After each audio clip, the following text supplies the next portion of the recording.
meeting of the School District of Oconee Board of Trustees. We have two meetings. We have a work session, and this is our regular meeting. So as we open with a moment of silence, and I invite you to join us if you would like to. Thank you.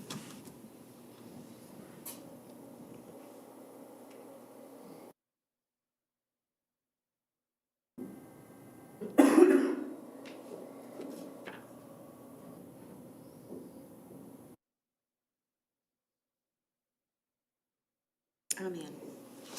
Thank you. And we have a special guest that's going to lead us in the pledge tonight. It's going to be A.J. Dickerson, and Brandon's going to tell us a little bit more about him. So this is A.J. Dickerson. He's a senior wrestler for us, and he is the 25th four-time state champion in state history as of this year. And one thing I can say about A.J. is he's an even better person and student than he is a wrestler. We're definitely going to miss him when he leaves. All right.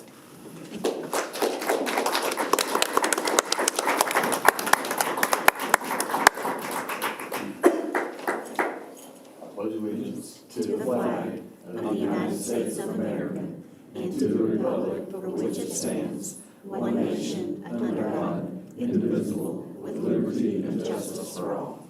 Thank you. And now we have the rest of the West Oak High School State Championship Wrestling team joining AJ here.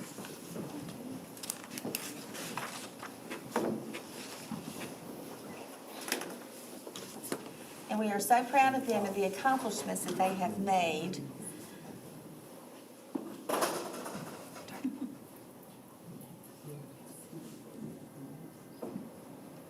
Come in, stack them up. Gonna have to squeeze in. Maybe step behind them on the Yeah. post. Some of you guys can Some of use you the guys riser can step and up. step up, but you taller guys, step on the back. There you go. There you And then go. their coach, Derek Strobel, we congratulate him also. And I think he's going to introduce these boys to us. Sure. Right now, we had 29 wrestlers on our starting lineup, or on our team. Obviously, they're not all here. We do have a heck of a lot of guys that play multiple sports.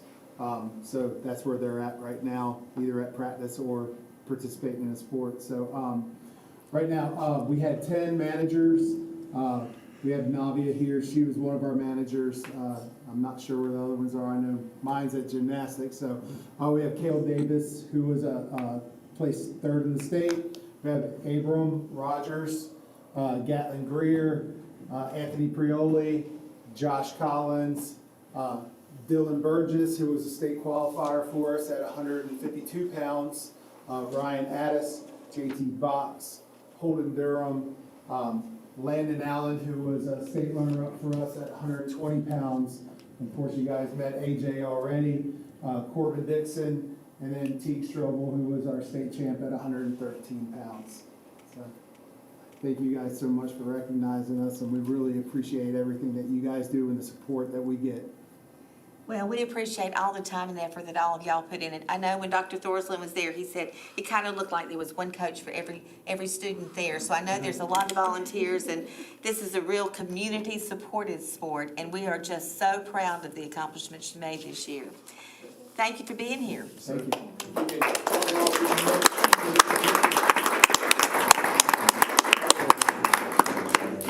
Dr. Blackwell, when we had the coaching change last year, can you tell people what Mr. Hamby told you to do when the retirement was announced, what you were told to do?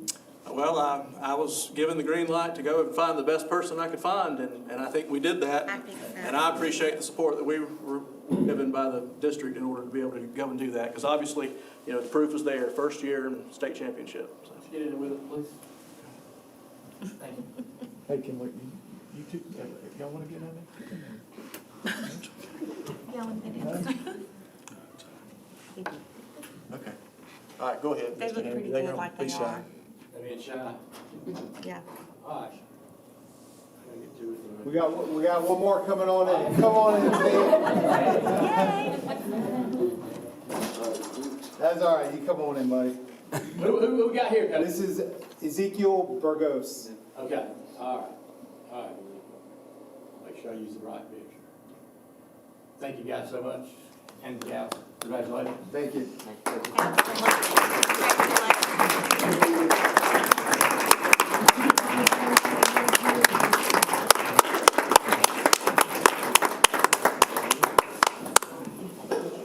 Thank y'all for being Thank you, here guys. so much. Thank you. Thank you. Thank you.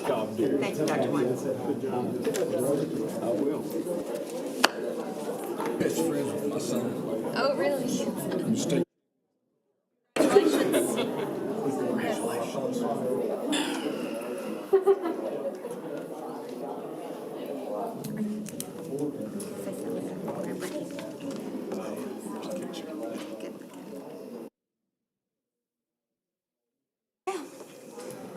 Pretty well took everybody away. It is a fine group of young people. At this time, I'm going to ask for an approval of the agenda for tonight's meeting you received earlier. Are there any changes, anything that y'all saw you wanted to add on that? All right, if there are none, then we'll approve with no objection the agenda for the March 21st, 2022 regular meeting. All right, is there anybody here for public comment? Just fly through this. All right. The first thing that we have on our agenda are the approval of the minutes from the February 14th, 2022 combined board meeting. Again, those were sent out earlier. Did anyone see anything that needed to be changed on those? All right, then they will be approved with no objection. And now I'm going to turn it over to Dr. Thorsland for his items tonight. Thank you very much. I did want to start just by saying publicly in a board meeting that I want to thank Ms. Simmons and her staff for the work they did on the virtual school this year. Just a great job organizing that, planning for it, and executing it. It's been a good experience. Our teachers and our students who participated would say it's been a great thing. And over the last month and a half, we advertised virtual school for next year. Had town hall meetings. Ms. Simmons and her staff, the teachers, did a wonderful job trying to recruit families to see if it would be something we could sustain. We did not have the interest to where we felt like we could justify continuing the program. It was going to be about 10 students per teacher when we normally staff our schools at approximately 20 students per teacher. So we just didn't feel like the extra expense could be warranted to continue the virtual program. So that will be discontinued at the conclusion of this year. And then two more quick things. One, of course, y'all were all just there, but we've got a picture that Ms. Dodd took at the groundbreaking, so it'll be good to share that with everyone. But we were just out at the Seneca Middle School site, and you can see our board members throwing some dirt there. And we're excited. If you've driven by there on Wells Highway, real close to Borg Warner, it's been a massive transformation of that piece of property. The thing we've been waiting on for a year happened on Saturday when Duke Power was able to relocate the power lines that were preventing us from building the school. So now it's full bore ahead, and we've got the green light to start with footings and foundation work, and that should start Mid to late April. mid to late April. So we're ready to go and get that new Seneca Middle School built. So thank y'all for coming to participate, and thank you, Dr. Sloan, for reminding us about doing this. That was a good thing to do. And then finally, one more mention of the arts. I know last meeting we shared a video that Mr. DeBose, who happens to be here tonight with us, had shared with me, and I shared some of those pictures. And the other teacher who had students represented in that virtual art show sent me an email today that I just wanted to share because arts play such an important role in our county. And Stan and I were just talking before the meeting about how it's very, very important to allow students to find their niche in some activity so that school's more than just sitting in class and getting the academics every day. And we saw a bunch of boys here just a few minutes ago that have found wrestling as something to keep them engaged, but arts provide that for a lot of our students too. And I just thought this was a neat little story that Tina Hunt shared with me, so I was just going to read it to you from her email. She said, "I have to share this one story with you. art departments at some of the surrounding universities have decided to host a Saturday Arts Day in which junior and senior high school students are invited to spend a day on campus and work with the professors in different art workshops. Walhalla High, where Tina teaches, has been to two, Lander University in November and Winthrop University in February. One of the seniors who went with us commented that she was not planning to go to college. She thought she might look for a job right out of high school. After spending the day immersed in these workshops and interacting with their professors, she came home and began filling out the college application to attend Lander. She was later accepted and has recently visited the campus with her family and plans to start in the fall. So just a neat story about how just going the extra mile and finding a place for students to excel and kind of spread their wings has very, very positive results. So that was, I thought, a good story. I wanted to share that with you. But thankful to all of our coaches, all of our fine arts folks. ROTC is another great example, performing arts. So we've just got really good opportunities for kids to grow up in our school system. And I appreciate all the staff members we have that provide those opportunities for our students. So it's a good thing. That's All right. it for me. Now we have So we have our presentation. We have some STEM teachers from 3 of our elementary schools. So we have Sandy Udi from Westminster Elementary and Courtney Scher from James and Brown and Brenda Bolden from Blue Ridge Elementary, all 3 teachers. They have a really exciting presentation to show us everything they've been doing in their buildings. Well, good evening, and I want to thank you so much for having us. We are a little past excited about being here and sharing what we do on the elementary level. I was thrilled to hear your story just then because it just got our bloods boiling. I could feel all of us kind of shaking a little bit because we really believe if you hook kids in elementary, they're just going to keep on going. And we find that sometimes STEM is seen as a middle school or high school, and it's not. You get them hooked early on. A story I've told many times, a long time ago, I had a student when I was a classroom teacher, and we were studying electricity in 4th grade. He couldn't get it, he couldn't get it, he couldn't get it. Did not pass one test. And I said, I know you get it. I said, I know you learn differently. We all learn differently. Everyone has their own niche. And I said, wait a minute. So I went to a STEM education site. We found the fabulous game. So he had to build the circuit, make it work, do all these different components. He ended up, long story short, he made 100. It instilled confidence in his learning. He wanted to keep going. And he said, this is great. I didn't know you could learn this way. And that's how I got involved with STEM. In Westminster Elementary, this is our motto here. We follow the engineering design process. They learn to think, and that's such a big word in elementaries, to think about what you're doing. They collaborate with others. They learn to fail, that it's okay to fail, but how do you improve and make it better? All the while they're navigating towards their goal for success. It allows them, doing the engineering process and STEM, to take chances, make mistakes, and take ownership of their own learning. The best quote that I've lived by for many, many years is Benjamin Franklin. Tell me and I forget. Teach me and I may remember. Involve me and I'll learn. This is in the engineering classroom at Westminster. I teach them CAD, Computer Assisted Design. These kids start in 2nd grade, and they go on this website, and they learn how to design on the computer in a variety of ways. And then I take their design, and I do a 3D print for them, so they can take it home and show what they've done.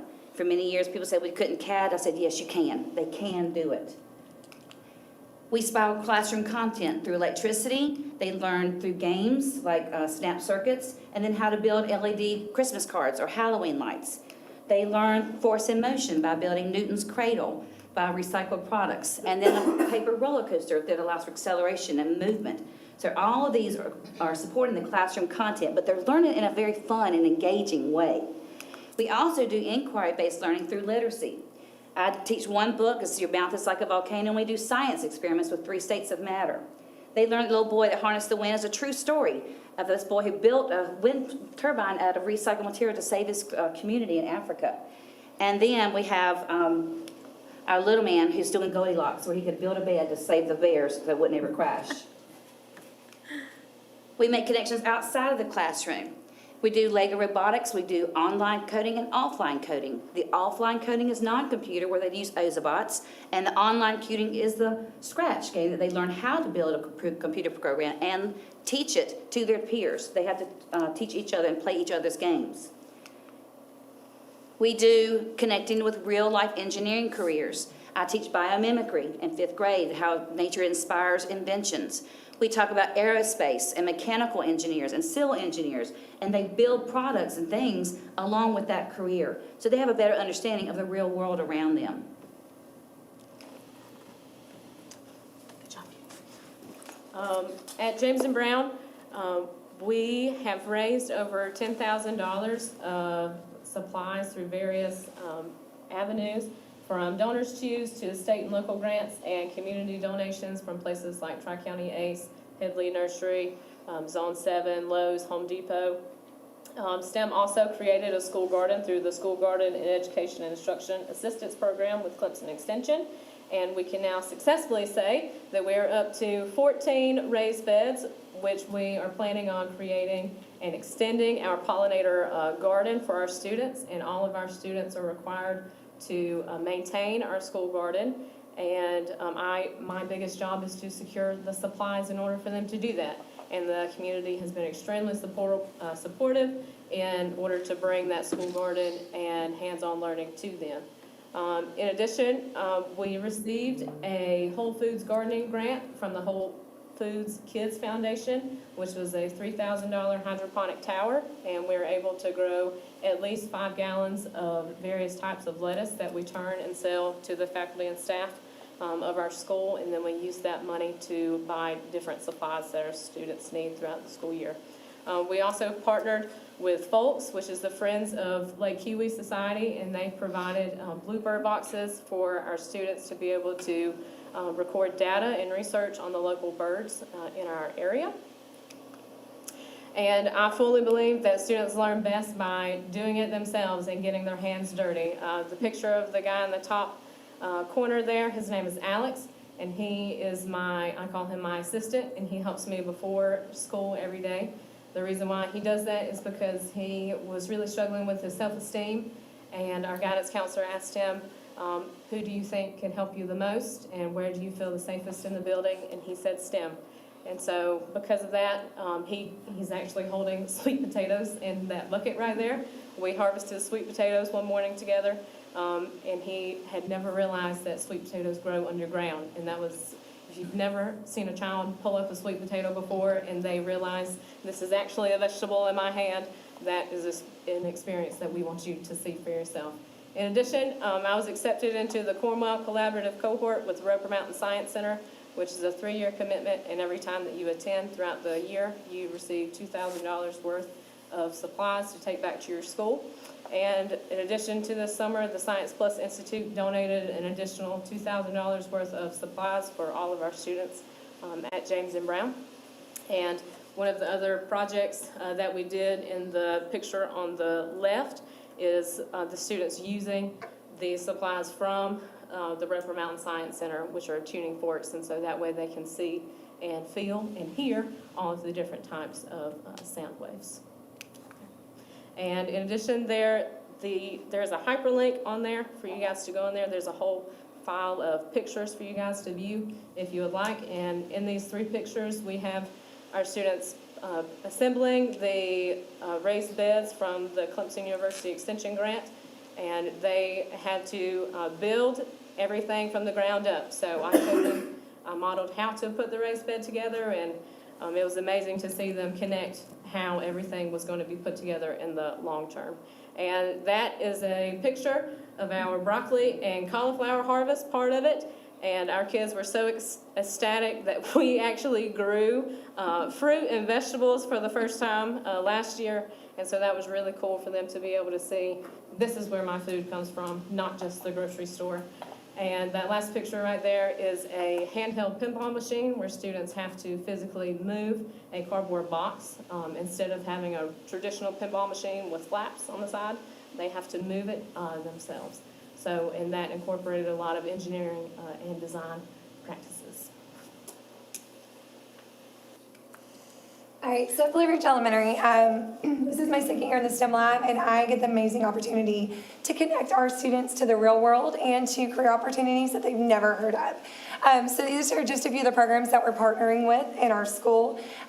One of my favorites is the Civil Air Patrol. We do an aerospace connections and education program. A lot of our students don't even realize there is an airport here in Oconee County. A bit small, we always know how small it is. But, I mean, I tell those students there could be a plane broken down right there.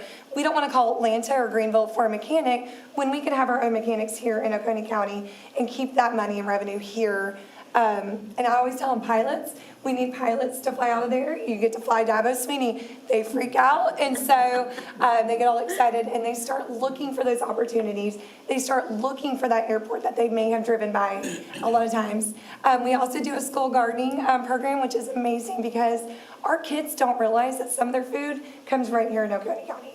We have chicken farms, we have crop producers, and so they get to see that and then take that knowledge home so that they can continue to grow their own crops.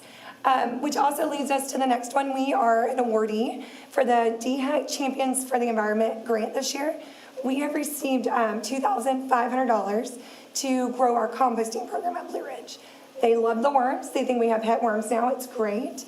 But it also keeps our food waste down and lets them see that cycle of continuance when we put that into our garden. And we also are giving that to some partners like the Garden Club and the Clemson Botanical Gardens. Sorry, y'all.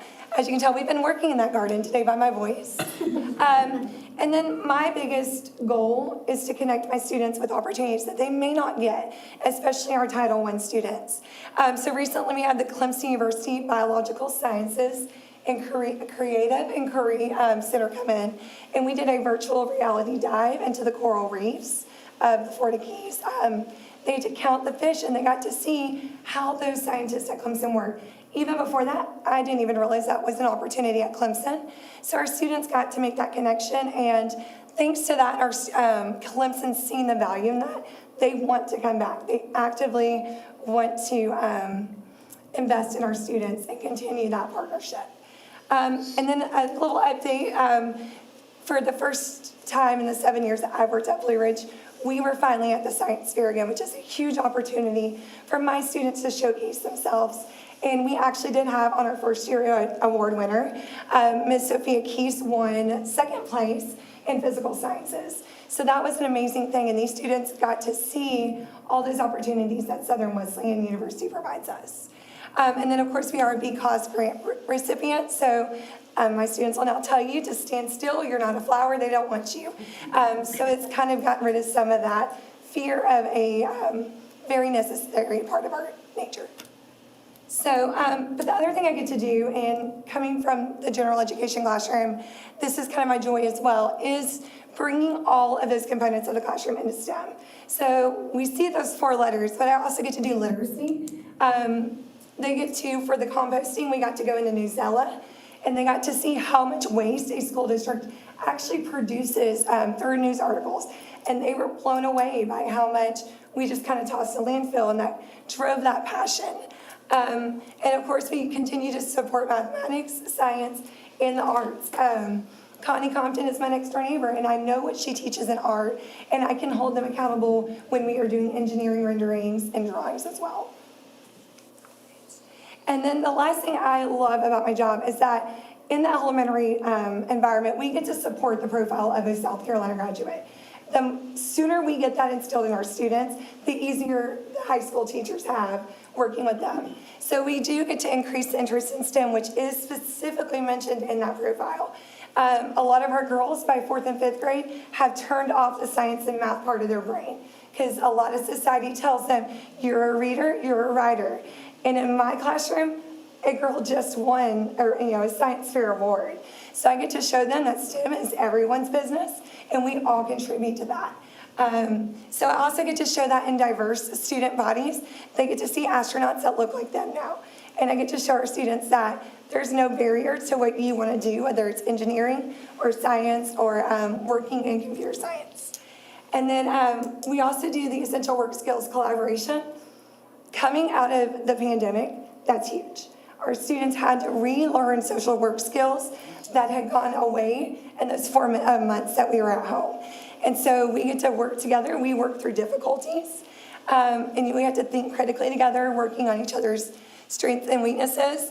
But then lastly, we also get to work together to see world skills. We do celebrate South Carolina Metric Week. So our students get to see the type of measurement that BorgWarner is using and Itron, because we are ready for those international industries. And lastly, our STEM goals as a collective group. Currently, the three of us meet monthly via Google Meet to collaborate and discuss about what projects that we have going on and how we can work better to make our STEM programs more unified across our 3 areas. In addition, in our district's quest to become a top 10 school district, we believe that because STEM is an actual part of the profile of the South Carolina graduate, that having STEM in all elementary schools over the next coming years could greatly benefit all of our students, not just the students at our 3 schools. In addition, we would love to eventually host a STEM summer camp. Surrounding districts have STEM camps that they open up to their students, and what Ms. Bolden has reported back to us is that some of our students are traveling to other districts just to go to these STEM camps. And so there's clearly a need for that, and that is something that we would love to work towards eventually. And then lastly is to continue to add to our economic stakeholders within STEM. We know that the pandemic, on top of inflation and staffing shortages, has certainly impacted businesses being able to support us. But we are hoping, along with everyone in the community, that that stuff is lowering now. And so we're hoping that our stakeholders can come into our schools and see what we're doing and drum up more support for all of our STEM programs that we currently have. We thank you for your time. We thank you for your leadership, especially over the COVID pandemic. We know that it has been tough on teachers, but even tougher on you guys. And we appreciate everything that you do. And we hope to see you in our schools soon to see STEM for yourself. Thank you. Thank you so much, and thank you for your interest in this program and all that you give to your students. Education has just changed so much, and you're so right. It's so important that they are all exposed to this. I don't know the metric system well, so I should go back. Our classes. I should. If any of you are wondering why there are 3 teachers here tonight instead of 10, because we have 10 elementary schools, it's because they represent Title I schools that choose to use their funding that way to provide an additional specials or camp classes. Of course, the state requires PE, so we have PE as an option a couple of days a week. We have art, music, and then that 5th day is not uniform in all of our schools. These 3 schools, Blue Ridge, James M. Brown, and Westminster, choose to have a STEM teacher for that 5th day, and that's where I think primarily your instruction is, and other schools don't have that resource right now. So it's different in different schools, but that's why there are 3 teachers here tonight. They would love to have more, but Thank you. Well, thank y'all so very much. So how do we get more? Deeper in the Just funding. but it's bottom line, because Title I funds from the federal government pay for the programs at those 3 schools. And we currently use Title I funding at 4 of our elementary schools. Orchard Park is the 4th. They choose to do, they do some of this STEM instruction. They do it a little bit different. They don't have a teacher designated for it, but they do accomplish it in different ways. But then our 6 schools that are not Title I just don't have that funding stream to provide that additional teacher. Do we have any data to show the impact on their academics to say that this would be worth potentially? I'm not aware of any local data that we've collected at this point. I'm hearing we can get it, so it's something we'd have to. 4th grade is tested on science and engineering practices, so we can definitely look at that. just would be curious. I mean, that's where my heart is, STEM and Kate and, agriculture. So you're speaking my language here, and I love what the potential is. And so just would be interested.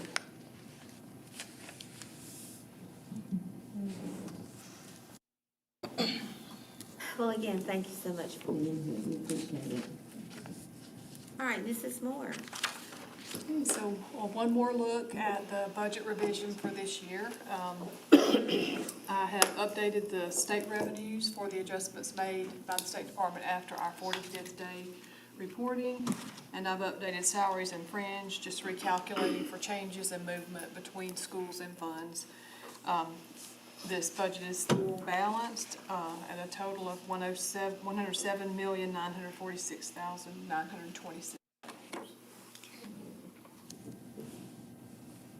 We've seen this for a couple of meetings. Does anyone have any questions at all on this? We'll vote on this a little later then. All right, dress code, Mr. Handy. Yes, we have been talking about dress code with our student advisory group, which is a representative group from the high school and the Career Center. And, we had Dina Hassan came earlier to the school board meeting and talked. And so what I gave you earlier, on one side is the current dress code, which is part of our discipline handbook as far as policy goes, and you guys will eventually vote on this. We're making some other changes to that. We'll bring that up for a vote in April most likely and get it approved by June with everything. But we want to get an early start on the dress code because it has been something that we have been working a lot with the students on, and it is something that we want to get word out about and remind, even though it won't officially go into effect until after this school year is over. But we feel like on the other side is the proposed dress code, which again, Dr. Thorson said some of the wording was with Ms. Dodd and Ms. Bay, looking at other districts and their policies and procedures on dress code. We took this to the student advisory group on Friday. And again, we've had 3 meetings with them, and every one of them, the dress code has been the main topic of discussion because they wanted to talk about it, so we keep bringing information back. But in this one, we took this same document and shared it with them to get their feedback, and it was very positive toward the changes that we were offering. So for you on the sheet, the main changes are things that are highlighted in yellow under the proposed dress code. I'm not going to read all of it because we'll come back and again, you'll get first reading on it when it becomes part of the behavior code handbook. But you see under the pants, shorts, skirts, and skirts, the third and fourth bullet may not have unpatched holes or slits that expose skin more than 3 inches above the knee. Now currently, it says anywhere. But when we talked about it, and the kids made good points too for us, well, if you let us wear shorts that are 3 inches above the knee, why can't the jeans have a hole at the knee? Okay, no different than what you're seeing with the shorts. So we thought, well, that makes sense. So we'll make that adjustment.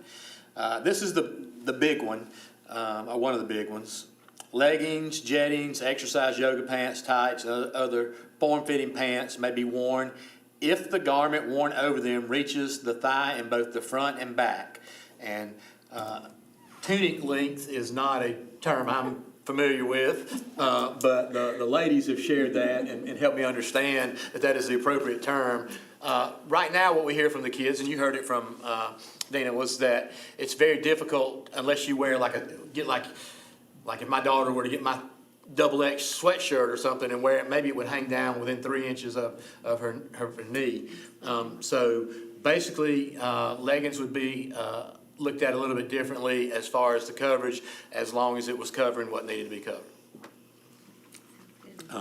So that was one they were very, very pleased about. And then in the next section, skirts, blouses, and dresses. This hasn't changed completely, but we kind of expanded it a little bit. Obviously, it talks about low-cut shirts in the front and back, halter tops, vests, sheer mesh shirts, and those that expose the midriff areas during normal movement. Neckline shouldn't be any lower than the line, like if you were to draw a line across the underarm, point to point. And garments without sleeves must have straps with a minimum width of the ID card, no spaghetti straps, that kind of stuff. I do know that term. And arm openings should fit close enough to cover the underarm and sides of the chest area. And this is one of the things that Dana talked about and student advisory talked about was that the dress code tended to be more not directed at, but involved the young ladies more than the young gentlemen. This is one that we talked about. So the sleeveless muscle shirts and that, guys would have to conform, no, cut out the sleeves and how they cut out the shirts and do that. Those are not allowed. And even in like PE and things, those will not be worn. The short standard is the same for gentlemen as it is young ladies, and needs to be enforced as such. So all those things have kind of come into play with the clothing part. The last part that we have is the headwear, and it's really about hats and hoodies. And part of this is safety and security, being able to, if we had to look on camera, seeing a kid's face and those kind of things and being able to identify. Part of it is just about the respect and courtesy and doing the things that we feel like are right and teaching that, typically when you come into a building, you take your hat off and that kind of thing. And it kind of gets in the way in school, and it's kind of been an issue. We haven't had consistent enforcement of that across the district. Now, one place we talked about was like if you work in one of the labs at the Career Center and you're in Jeremy Davis's automotive lab and you are working there, if you want to wear a hat in there to keep grease from getting in your hair and that kind of thing, well, those things are understandable at the Career Center. So there will be some discretion used in those kind of areas. But when you go out in that hallway and you walk in the hall to go to the Considerate Cafe or something where we've got other folks in that, then the same rule will apply. So right now what we're looking at across the district, and we've had some Google Meets, we've had some breakout sessions at principals meeting, and that is we've really got to get these things in line and have our agreement on it. And then we've really got to be consistent at all of our, especially high schools. It's not really an elementary problem. Sometimes it's a middle school thing, but not a great deal. But it's typically more a high school issue. And when kids from all three schools go to the Career Center, they see what the other kids are wearing and they say, well, I'd be dress coded if I wore that. Or how come they let you wear that and I can't wear it to my school? So we're working on that with the administrative teams and that. And we know they've got 1,000,001 things on their plate, and we don't want to keep adding more, but we've got to be consistent, and we've got to have a standard, and if we have it in policy and we have that standard, then we need to enforce it. And so that's kind of how we've been approaching it with them, and they've been very good. That they understand and they want to do it. Some schools are a little tighter on it now than others, and so we've heard that, but we want it to be not burdensome, and we want kids to understand. We hope that if you enforce it, when the school year starts and you advertise it, then it's just like we used to tell our elementary teachers, you spend all that time developing your community and going over your classroom expectations and all those kind of things the first week of school, you gain all that time back on the back end tenfold because you're not having to redo all that. Well, we have that expectation the first few weeks of school. You know what? That's not appropriate. You need to change. Hopefully that will get the problem corrected. So that's what we're going to bring and propose. Again, it'll be part of the behavior code. There'll be a couple other little things in there that we're going to tweak with the behavior code with some vape stuff and some consequences and things. But we don't need you to do anything but share that as information because it is a hot button topic with some. I mean, if kids are coming and speaking to the board, you might get emails about it and that, and we just wanted you to be aware. But I did. At the end of the student advisory meeting on Friday, I said, I'm going to talk to the board about this on Monday. Are you able to publicly live with and support what we are proposing? And I said, I want a thumbs up or a thumbs down. And I got all thumbs up. So they were comfortable that this was a good compromise. Well, Mr. Handy, we appreciate the time and effort all of y'all have put into this. Because it is important when they feel so strongly about it that they come talk to us, that we respond in some way. And I think this is a great start for them. We've got a great group of students in student advisory. I mean, every year we do, and it's the most fun meeting we have. I mean, and they don't mind telling you what they think. So, No, I'm sure they will. but it's a great group. We appreciate them. Well, that's great. Well, thank you so much for doing that. And we look forward to the finished product. And now, next on the agenda is the discussion and possible action of the administrative cohort with Anderson University we've talked about already. Yes, thank you. And Ms. Waring and I did have a virtual meeting with Anderson last week, and I got an email confirming what they had tentatively told me last Wednesday, just this afternoon. And they are being very generous, I feel like. We just in some discussions and knowledge of some of the local colleges, probably between $15,000 and $20,000 at the end of the day would be the cost for a student to just go enroll in a college that has an administrative certification program, a master's degree, and get that. Anderson is giving us quite a discount to do it this way, and part of that is because we're going to take some of the hassle out of it for them, because we would pay up front, and so that instead of having to get money from 24 individual students, we would fund it and then work on the payback schedule with our employees. But they're giving us quite a discount, so the total cost for this program for 2 years would be about $12,000 a student. And what I would like to kind of pitch to you, we talked about it this morning in our meeting, I'd like to pitch kind of a 50-50 split, that we would fund it up front, and then we would have a mechanism in place to allow any teacher who applied to and got into this program, they would pay back half the cost, just like actually paying money. That would leave us on the hook for about $6,000 a student. And they would satisfy that by, at the completion of the program, they have to stay in our employment for 2 more years. If someone got their certification and immediately left to go to another district to be an assistant principal, they'd pay us back that $6,000, because we don't want to pay, we're not trying to provide administrators to neighboring districts. We want to provide them here, but we can't keep them in our employment forever. So they basically pay off $3,000 per year to stay for 2 years at the completion of the program. And that would be a complete cost. That $12,000 number is a complete cost. Tuition fees, books, that's just about everything. And we would, work out the details, but we feel like this will strengthen our number of employees that are eligible for administrative position, and it'll improve our depth when we have administrative positions that we're advertising. We learned of another one just in the last couple of days. So the positions come up pretty frequently.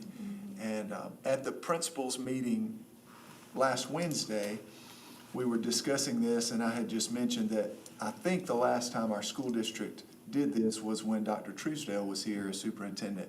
And I just, out of curiosity, said, how many of you were involved in that program? I think it was 5 hands that went up. So it does, and that was not done exactly the way we're talking about doing this one. I think this one could even be a little more strategic, because it would be open to everyone, and then we're going to have a type of application, so that working with the principals and the assistant principals in the building, we can identify who we hope is, 24 top quality admin candidates. So because this would be a pretty big investment, about $144,000 over the course of the program, it'd be about that we would be investing into it. The other 144 would be paid back by the employees who get it. But if you want to kind of a visual or a thought for what that cost is, that's essentially funding like a teacher position for 2 years. If we hired one additional teacher for the next 2 years, that's about the cost that we would be investing in this. And to get 24 candidates to fill administrative positions, hopefully in the future, I think I can justify recommending that to you. So that's kind of where we are, and be happy to answer questions if you have any. That's not to say we couldn't alter that. If you wanted me to tweak those numbers and, about 12,000 per student for up to 24, their limit on a class size would be about 24, so they're essentially going to add a class for Oconee County students to their program, and that's how this is going to work. So we need to stay within 20 to 24. Of course, if we had 20, it would be a little bit less than 144, but that would cover 24 students. I think before I'm ready to take any possible action tonight, I would like to see a little bit more of a stronger plan as far as, what's gonna happen when they need to be out of the classroom. Are we covering for subs? That's a good question, and I can answer that already. This whole program is a virtual program. Anderson's admin classes right now, they never are enrolled in more than one class at a time. They have a 7-week schedule where a student would be enrolled in a class. They're in that class for seven weeks. They complete that class, then they enroll in the next class, and they go on. They're all virtual classes, so there'd be no time out of the classroom. We did mention that we wanted it to be kind of cohort-based. We want to have these students kind of rely on each other and just have an experience together. So on in-service days, possibly in the evenings, we might get people together and have a guest lecturer come in, something like that, but more just to build community than a requirement. But there will not be any required time out of the classroom. A good portion of the work will be done in the summer. And the one reason that I needed it on the agenda, and I should have said this earlier, but we don't have to, but we could start as soon as May 9th, which would mean 2 years from May 9th, we would have potentially 24 new admin certified individuals. So, again, not twisting arms, but there won't be time out of the classroom. And they're not doing the coursework during school hours, taking them out of the... That's why, because it's online, it's kind of asynchronous learning for the most part. So it's work that they can do Saturdays and Sundays. Doesn't even have to be. And I've asked Anderson to slow this program down a little bit. If someone just called Anderson and enrolled on their own, it's typically an 18-month program. I've asked to make it 2 years because I want the work in the fall and spring to be a little bit lighter. I want people that are involved in extracurricular activities at our schools, I want them to feel like they can do this. Because some of the folks that are involved in extracurricular activities are some of the very people we think would be really good administrators one day if they choose to go that route. Is there an internship component? There would be an internship component, 6 hours of the 36 hours are 2 3-hour internships. Dr. Thorson, you hope this wouldn't happen, but what about the person that gets started and drops out? We would have, they would have to pay. If someone did not finish the program, we would expect them to have. Will they sign a contract to that effect? That will certainly be communicated up front, and there would be some type of contract or signature to say, we understand the terms of this deal, and we would expect someone to pay it back if they dropped out. I assume the same thing would happen if they took advantage of this program and decided after the first year, I'm going somewhere else. That's right. Or actually, it'd be the 2 years, right? Well, The finish. After the first Either year, one of though, if they decide to leave. But now, as long as we stay at 20, Anderson has said if we had 24 to start the program and then we had somebody drop out, the next term, they would only charge us for 23. So we need to keep 20 so they can justify the class, but 20 to 24 is where we need to stay. So when a person signs on, they're not obligating themselves to the entire $12,000. We would ask them to pay for any class they took if they're gonna leave our employment. But, essentially, signing on for a teacher, you're saying, I'm gonna be in Oconee County for the next 4 years. But that's a big commitment for a teacher to make, but this is also a pretty nice deal to get your master's. There are not too many ways you can get your master's with this kind of program that will accommodate your teaching schedule, and it's cheaper. It's just cheaper. It's a great deal if anybody wants to take advantage of it. So, when we did this before with Dr. Truesdale, of the 5 that are still here, what happened to the remainder of that cohort?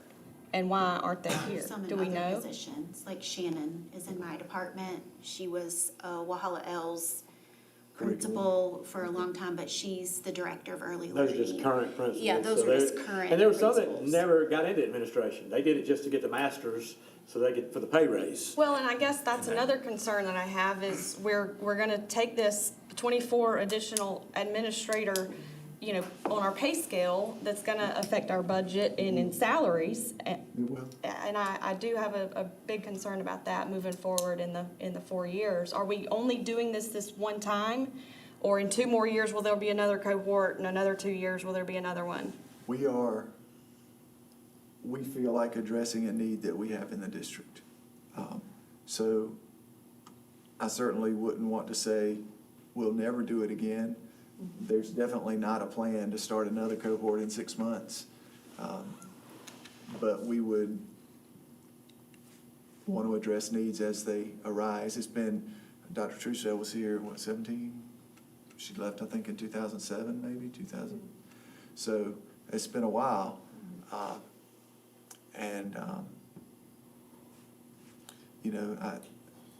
I don't want to pretend like I know all the names of the people that were in that cohort and where they've landed, but just anecdotally, we had, 5 raise their hand. And Shannon may have been a 6th then that would have raised her hand. But we just feel like having a great teacher in the classroom is probably the most important thing for a child. But having great leaders in buildings, teachers will tell you, is extremely important. And I think I guess another thing I would say is this is not a novel idea. Almost all large businesses have tuition reimbursement programs. South Carolina, the state of South Carolina does this for teachers every year. Students get the South Carolina Teachers Loan, and when they go teach in certain subject areas or certain geographic areas, the loan's forgiven. So this is, it's not something new. It's something that can encourage people that if their principal sees leadership potential, it allows us to encourage that student to maybe take a step that they may not have taken on their own. And hopefully will prepare us for the next several years with future leaders. I wouldn't expect that you can see down the road far enough to think, we have to have all 24 of these turn out to be administrators. You probably don't have those positions. So what would be the return to the district? How many have to be willing to become? No, that's a good question. I mean, if you get half of them, I'm sitting here thinking, that's money well spent. If we got half, it would be money very well spent. That's the way I would think. And we would certainly look to do this from a K-12 perspective, elementary, middle, high, males and females, minorities, if we have minorities that would be willing to apply. This is a great opportunity to bring diversity into our administrative staff. And we feel like we've got very good candidates that would, matter of fact, I've spoken to several principals. I got an email this afternoon from one of our principals that said, I've got 2 people that are really excited about the potential for this. And the principal said, and I think both of them would be excellent. So I feel like it would be a good opportunity. I guess the one thing, when we discussed it this morning, I did say we could change the amount of money if y'all were uncomfortable in the amount. $8,000 would still be a really good deal for a teacher. So I chose halves, but I did consider, we talked this morning about, if you divide the 12,000 into thirds, we could do a third, they could do 2/3, 4,000, 8,000 split. We could do 2, they could do 1, or we could do halvesies. And I kind of landed in the middle as far as what I'd recommend, but I'm very, very open to negotiating that number to something different, because I feel like, again, even at 8,000 or 10,000, it's still a good deal, because what we can do is offer, with us having to front the money, because we're going to pay Anderson directly, the way we collect the money can be since we pay these individuals, they get monthly paychecks, we can work with them to deduct a certain amount of pay per month until we get this paid back. So it would be very easy to change the amount of money we're talking about, if that's something that we want to talk about. How did we arbitrarily choose the number 24? Was that their number that they need? So to justify having a class, we probably need to keep 20 to make it worth Anderson's time. 24 is kind of the upper level as far as a professor would take in one section. So technically, we could lower it to 20. We could. If somebody drops out, Yeah. somebody puts us below, that doesn't give any wiggle room if But somebody I'll were be to- honest, if we're talking about our investment, I would rather up the amount the employee pays and keep it at 24, in my opinion. Okay. I think the camaraderie that you're talking about them having in that group is worth, I've done this through the years in my different positions, and I never regretted the investment that my organization made to get someone to improve their education and increase. It just always worked to our advantage. I don't have a problem with the 6,000. I do have a question. You've got 24 that we would be willing to allow in the program. What if 30 people, very qualified, decided they wanted to participate?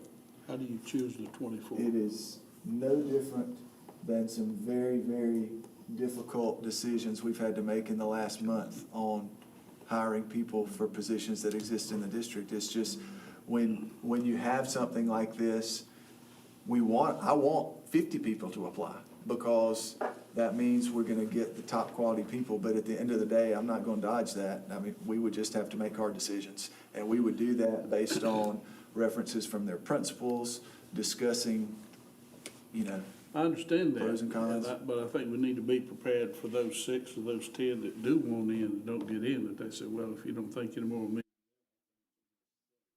Just a thought. I mean, there are little problems with this thing, but it could work. Yeah, and I certainly, I think I've shared, my thoughts that I'm so torn, because I understand the value of growing our good leaders, but yet there's just so many concerns and little holes that I would like to see a little bit more of a plan, or us just have a little bit more discussion before making action tonight. That's just,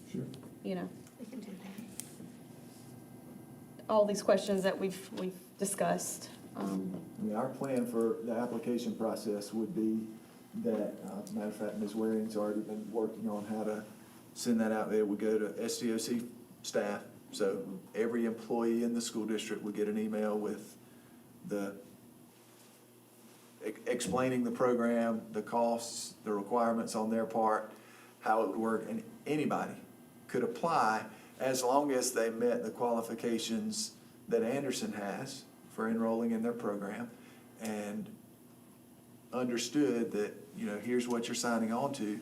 Anybody, Anderson requires a bachelor's degree, there's a certain GPA requirement for your undergrad, and they want you to be a continuing contract teacher.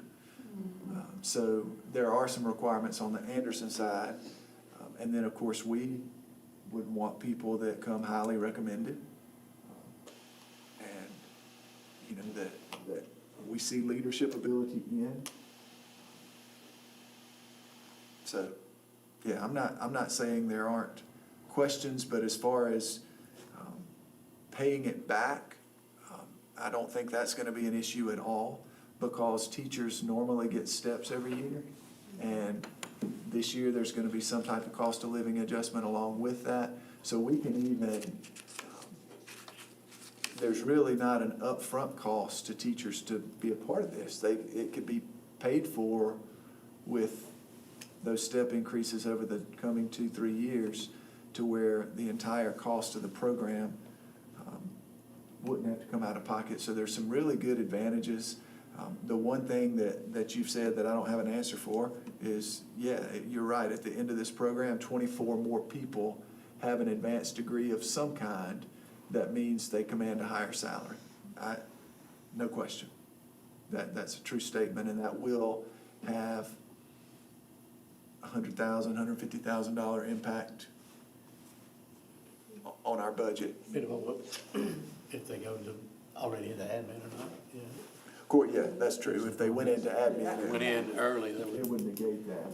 Because once someone leaves the classroom and goes into admin, they're already, then that addition really goes away, because that's a different scale that would be present anyway, so.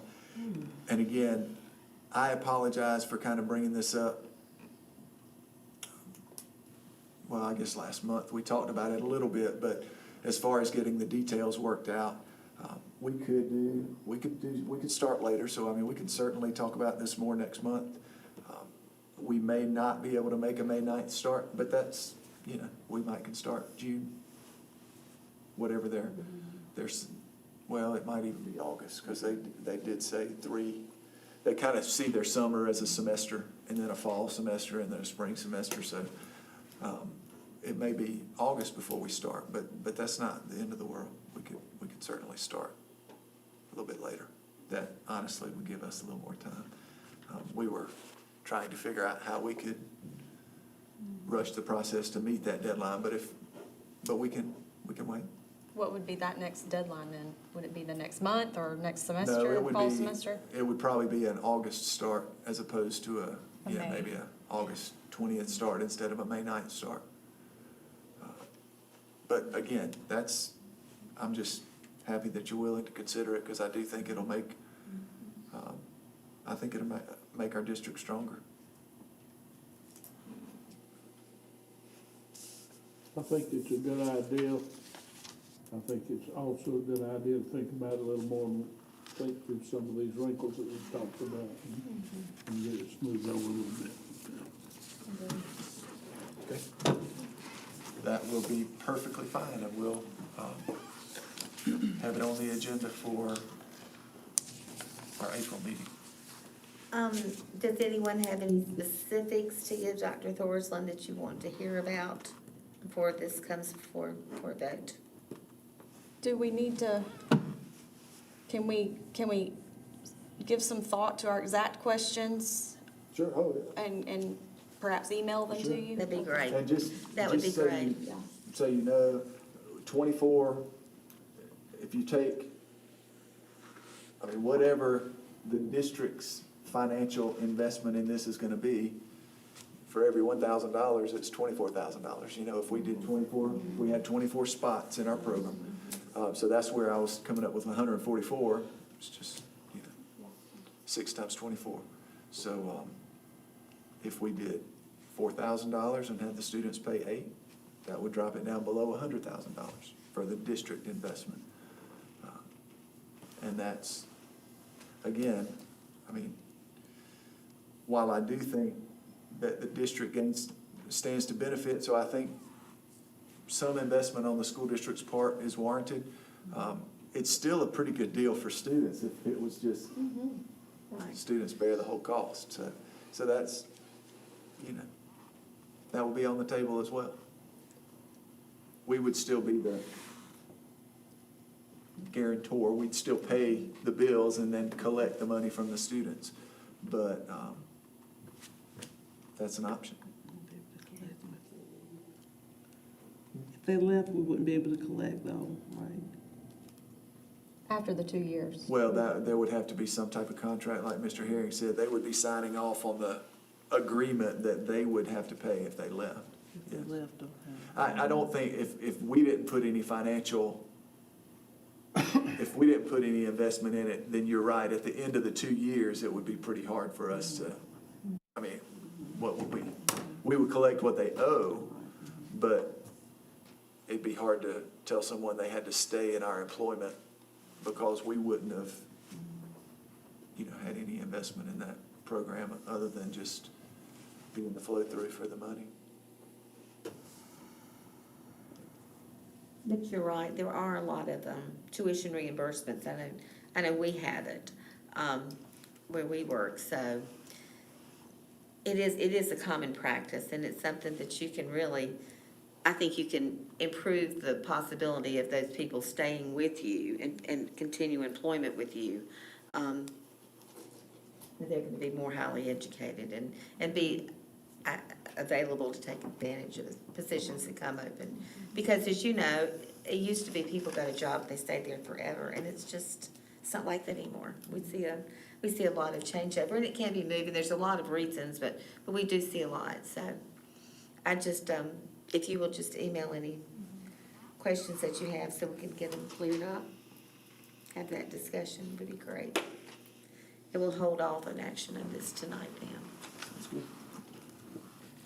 All right, so we do have some action items. Our first one is the approval of the FY '22 budget revision. We've seen it a number of times. So do I have a motion that we approve that? Madam Chair, I move that we approve the FY '22 budget revision. Second. Okay. Any questions, conversations at all? All right, all in favor?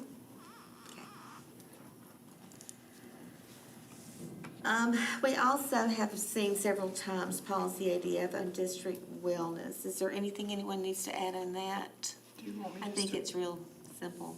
Yes, it is. We just, after our 3-year administrative review from the State Department, Food Service, they requested these 3 small changes. Yeah. Just a few actual references and then just a few revisions, so. Do I have a motion that we approve on first reading policy ADF, district wellness? Madam Chair, I move that we approve policy ADF, district wellness first reading. Second? Second. All right, are there any more questions, considerations in that we need to look at? All right, all in favor? All right, so approved on first reading. And then we have a second reading, final approval on policy IKF-R, graduation requirements. And again, we have looked at that a number of times. Anything anybody needs to add on it? I'll just tell you, our high school guidance counselors are anxious to be able to communicate this. They think it's going to be a very positive thing for motivating our 9th and 10th grade students. So, Okay. Do I have a motion to approve then on second reading, policy IKF-R, graduation requirements? I'll move. All right. Second. All right. Any questions, discussion? All in favor? All right, thank you, that's approved. All right, that is the end of our regular meeting. And I'll entertain the motion to go into executive session for employment recommendations and changes. So moved. Okay. Second? Second. All right, all in favor? Thank you. All right, we will be in executive session then.